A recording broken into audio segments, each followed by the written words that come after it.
আমরা শুনেছি doctor Mohammad Yunus sir ইউরোপে যাচ্ছেন, ওনাকে নাকি শেখ হাসিনার ভাগ্নে টিউলিপ সিদ্দিকী তার সাথে নাকি সাক্ষাতের চেষ্টা করছে।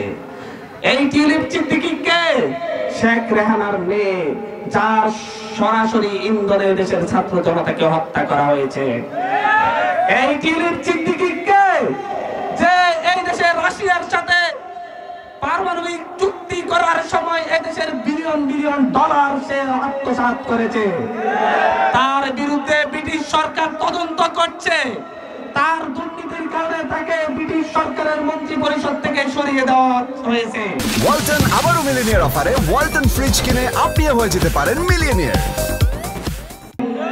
আমরা বলছি ডক্টর মোহাম্মদ ইউনূস স্যারকে অনুরোধ করব, সেই এই দেশের ছাত্র জনতার খুনির সাথে জড়িত টিউলিপ সিদ্দিকী, এদেশের মানুষের অর্থ পাচারের সাথে জড়িত টিউলিপ সিদ্দিকী, দুর্নীতির দায়ে মন্ত্রিত্বের পদ হারানো টিউলিপ সিদ্দিকীর ডাকে আপনি সাড়া দিবেন না, তার সাথে সাক্ষাৎ দিবেন না। আমরা মনে করি টিউলিপ সিদ্দিকীর সাথে সাক্ষাৎ দেওয়া মানে আমাদের 24-এর গণঅভ্যুত্থানের সাথে প্রতারণা করা। আমরা ডক্টর মোহাম্মদ ইউনূস স্যারের উপর ভরসা রাখি, আমরা আশা রাখি তার সাথে ডক্টর মোহাম্মদ ইউনূসের সাথে কোনো বৈঠক হবে না ইনশাআল্লাহ। ডক্টর মোহাম্মদ ইউনূস স্যারের হাত ধরে এদেশের উন্নয়ন হচ্ছে, দেশের মানুষ শান্তিতে আছে।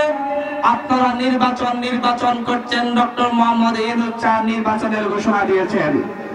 এদেশে নির্বাচন হবে, তবে সেই নির্বাচন হতে হবে লেভেল প্লেইং ফিল্ডের হাত ধরে। লেভেল প্লেইং ফিল্ড নিশ্চিত হলেই এদেশে নির্বাচন হবে। এদেশের সকল ঘর থেকে অস্ত্র উদ্ধার হলেই নির্বাচন হবে।